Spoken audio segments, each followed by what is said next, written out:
Buenos días amigos y amigas que nos acompañan en nuestro seminario de los días sábados, ahora bajo el tema de la demonología. El día de hoy, y continuando con la temática que hemos venido desarrollando sobre la realidad e identidad de los demonios, veíamos la prueba de la existencia de los demonios. Hablábamos inicialmente desde la escritura. Hicimos allí un par de escalas sobre la lectura de Lucas, en Lucas 8 y en Lucas 11, sobre unos eventos que eran bastante claros. En segundo lugar, veíamos la prueba desde la naturaleza y el día de hoy vamos a culminar ese tema de las pruebas. Vemos también la prueba desde la experiencia humana y vamos a adentrarnos un poco en lo que es la identidad de los demonios. Para poder hablar de la identidad de los demonios, hay que empezar a establecer unos parámetros que nos permitan tener claridad sobre el panorama. Y eso es importante porque hay demasiada ambigüedad en la definición de la temática y adicionalmente existe una tremenda contaminación, como lo hemos visto hasta ahora, en cuanto a si son o no ángeles caídos, a si fueron o no ángeles rebeldes. Recuerden, ya vimos la prueba desde la escritura. Ahora estamos viendo es sobre la identidad, que también en la prueba de la escritura hacíamos, como les decía, un par de paréntesis que nos daban claridad sobre precisamente este aspecto de la identidad de los demonios. Entonces, eh, no hay duda frente a que los demonios existen y tienen poder.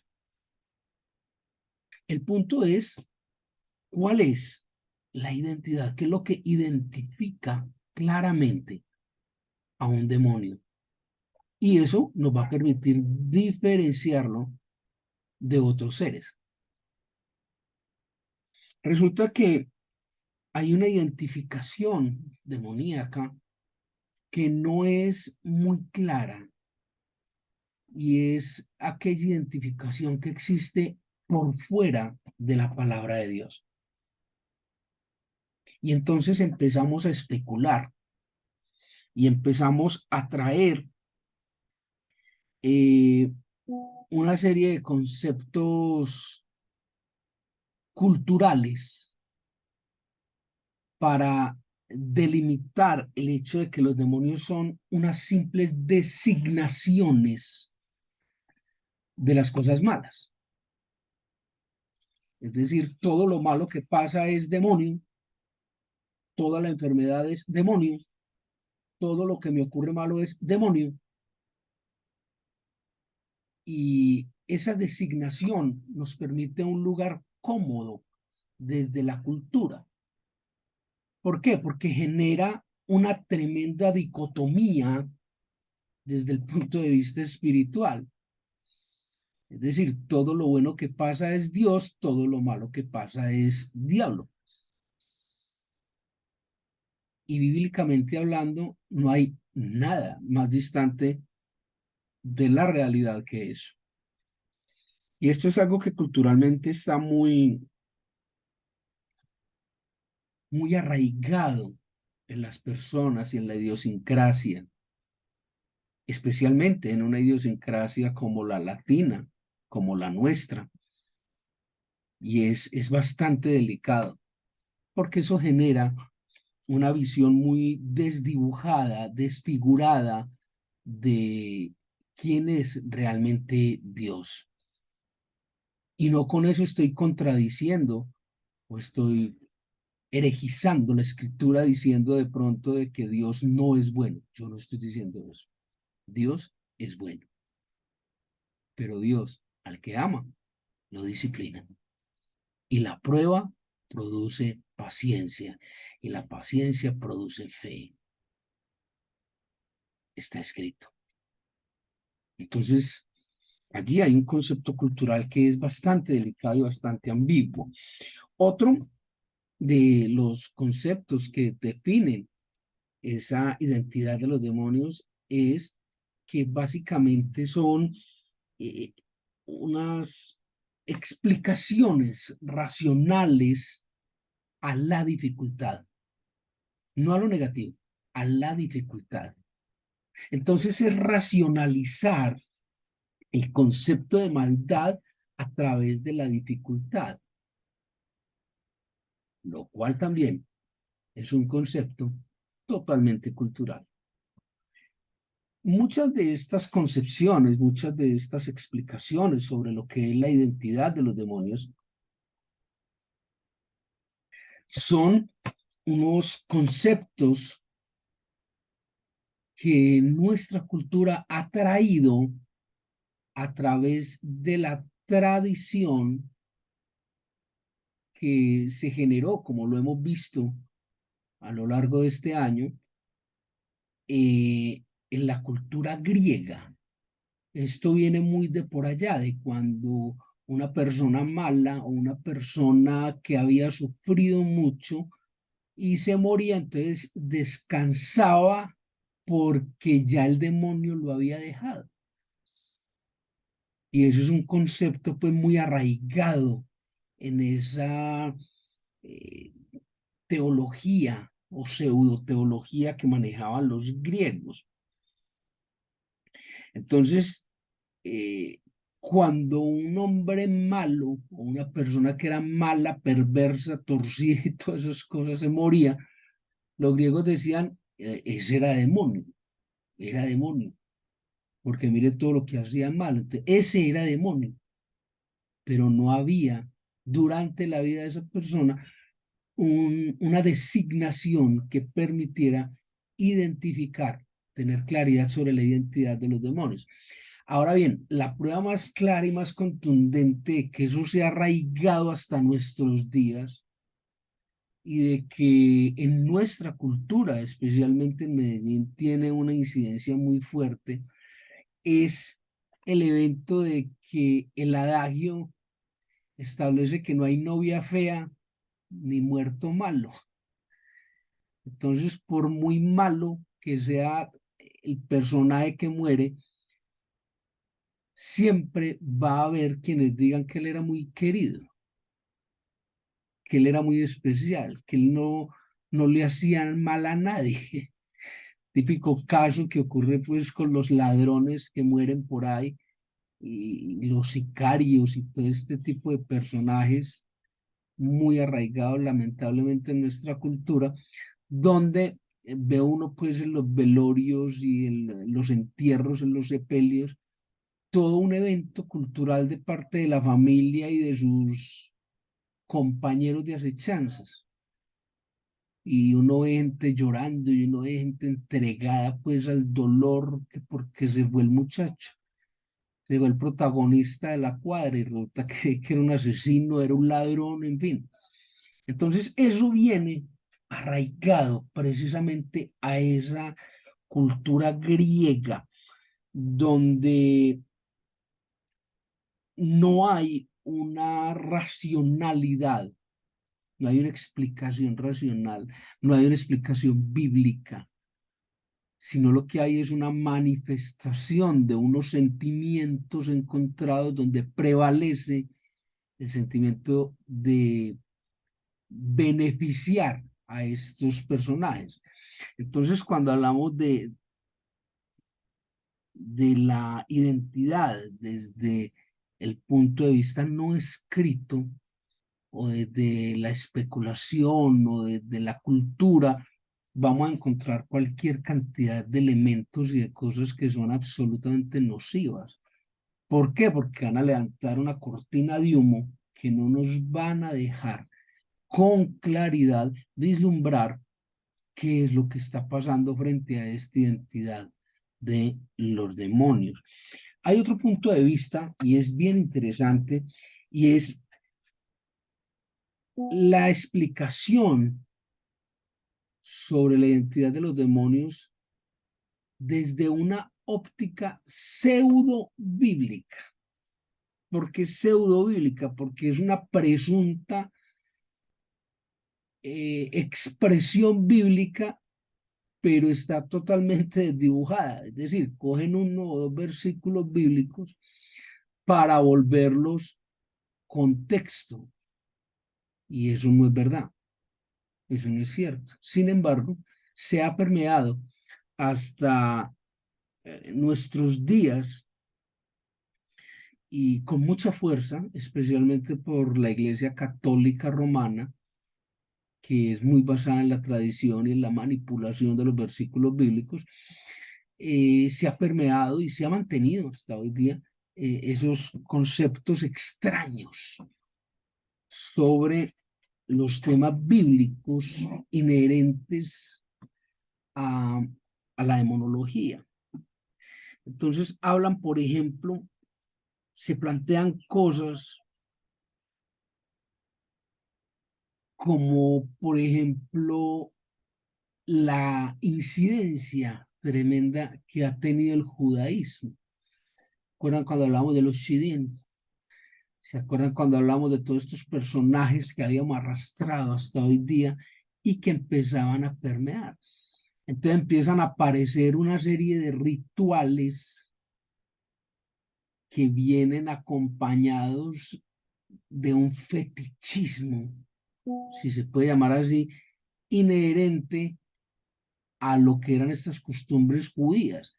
¿Por qué? Porque es que el Antiguo Testamento, antes de la presencia de Jesucristo y de la obra de Jesucristo, lo que habían eran cosas mágicas, habían eran cosas que ayudaban a, a ver la obra de Dios. Y ahí se quedaron los judíos y ahí se quedaron muchos de los ritos y de los rituales que tiene la Iglesia Católica.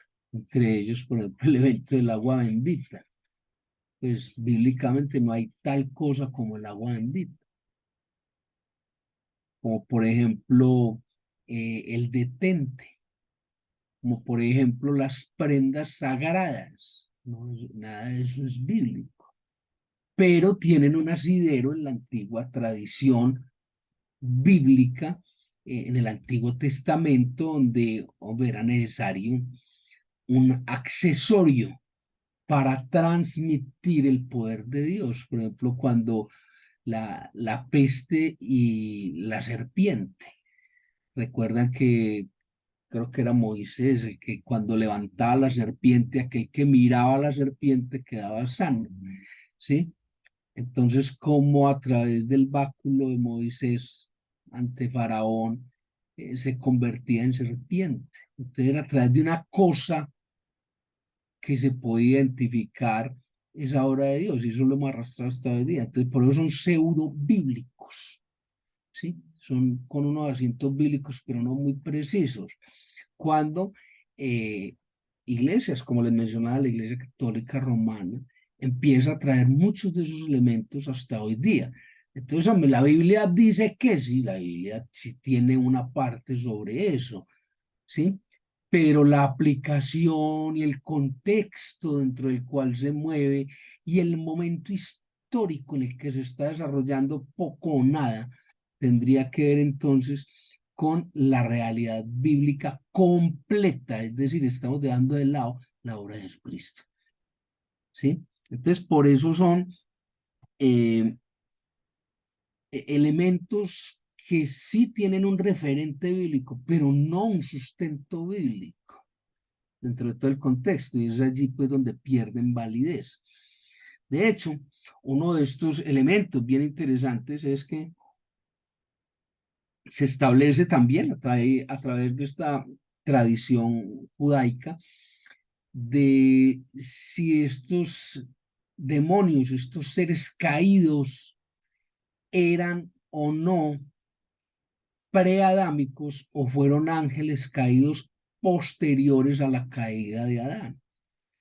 Entonces aparece en el concepto preadámico la figura de Lilith, ¿Se acuerdan que hablamos por allá de Lilith dentro del judaísmo y de los Shadim? Entonces empiezan a aparecer una serie de conceptos que son más de tipo especulativos, que realmente obedezcan a una condición pues muy válida desde el punto de vista de la demonología y de la teología cristiana. Una de estas citas que podríamos llamar como malversadas es la que encontramos allí en el libro de Isaías. Allí en Isaías encontramos mucha información y la encontramos en Isaías 14, la famosa caída pues del diablo. Oh Lucero, ¿cómo caíste? La encontramos allí en Isaías 14, del 12 al 14. Allí en Isaías encontramos una descripción que da sustento a este concepto preadámico. Y un momentico, es que esa no es la hilaridad que tiene, o sea, el evento que se está describiendo allí está conectado directamente a Génesis, no es extra Génesis, es in Génesis. Entonces son unas adaptaciones mal hechas que se hacen de unos versículos bíblicos y por eso se llama una identificación pseudo bíblica, ¿sí? Y es bastante delicada. Entonces, eh, cuando hablamos de estos conceptos, perdón, empiezan a mezclarse todas estas tradiciones culturales, todas estas ideas que se han venido arrastrando desde la cultura, desde la idiosincrasia, y se mezclan con todos estos conceptos pseudo bíblicos y empieza a surgir una identidad de los demonios totalmente ilógica, subjetiva, inherente al concepto y a la capacidad cognitiva de cada individuo.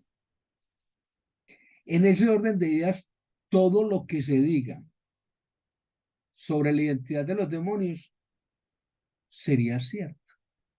Claro. Todo que, hombre, que los demonios son capaces de volar, y todo listo, los demonios son capaces de volar. ¿Sí me entiende? Ah, que es que los demonios está, el chupacabra, todo el chupacabra también es demonio. ¿Me entiende? Que las brujas volando por medio, todas las brujas volando por medio, todo eso es demonio. Resulta que es que culturalmente se ha hecho mucho daño y no hay una claridad sobre las cosas. Que es que me está hablando en arameo inverso, entonces, es demonio también, apunte ahí, arameo inverso. Entonces, una cantidad de atributos que le empezó a amar a los demonios que pues no tiene mucho sentido. Y eso es precisamente ese producto que se da de esta nociva combinación entre estos aspectos de los elementos pseudobíblicos y de los elementos culturales. Entonces,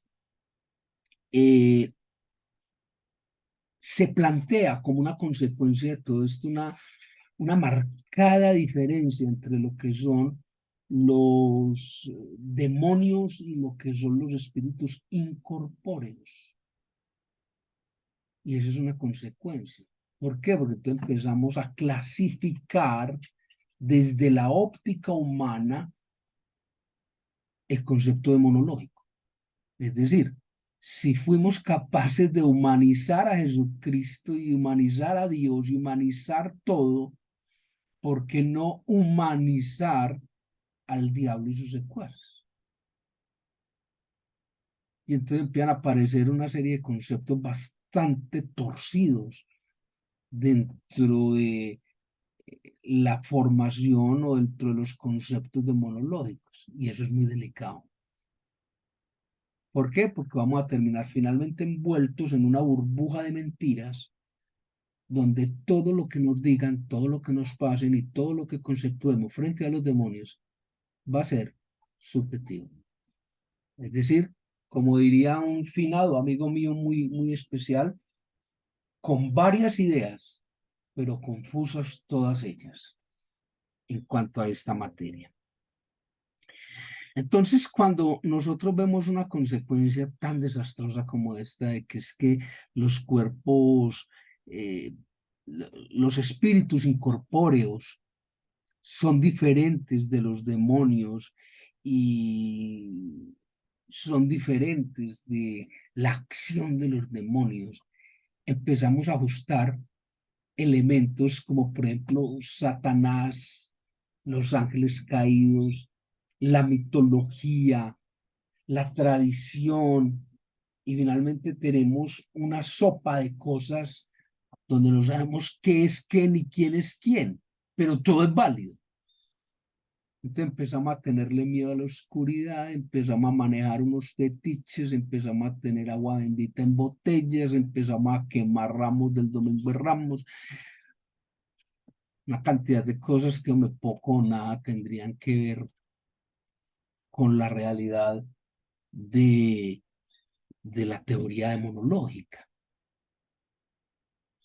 Lo que estamos haciendo el día de hoy es sacando a un lado los elementos que contaminan esos conceptos para poder precisamente establecer unos valores, unos conceptos un poco más claros, más sensatos sobre la identidad de los demonios, para que no vamos a enredarnos con eso. Eh, hay unos elementos que son muy importantes, y es que hacia el medioevo empezaron a surgir una cantidad de héroes bíblicos, héroes bíblicos que combatían o resistían o defendían la especie humana de estas acciones demonológicas. Y esos héroes no aparecían, ni estaban, ni se referían en la Biblia. Entonces, ante la presencia de estos héroes que citaba en su momento y en su máximo poder la Iglesia Católica Romana, aparecen unos santos que contrarrestaban y detenían esta acción de los demonios. Y que estos héroes proclamados por la Iglesia Católica Romana eran capaces de resistir completamente la acción de estos demonios. Entonces entra la institución católica romana a instaurar que de manera unilateral ellos pueden establecer quiénes son santos y quiénes no son santos.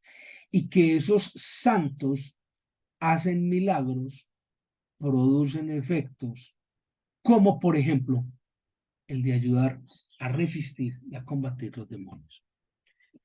Creo que el día de hoy hemos visto bastantes elementos que nos permiten de alguna manera guardarnos de estas situaciones del conocimiento y tener un poco más de claridad. Es muy probable que nuestra próxima reunión sobre el seminario de demonología, en el que llevamos ya cerca de un año, tenga su última charla la próxima semana. Por razones totalmente personales, voy a suspender el seminario, pero creo que por respeto a ustedes y a quienes ven los videos y los siguen, eh, voy a hacer una última charla y voy a tratar de concluir algunos elementos allí para que no quede muy suelto toda esta información. Si el Señor nos lo permite, nos veremos el próximo sábado en las horas de la mañana. Que el Señor les guarde y que les dé un excelente fin de semana.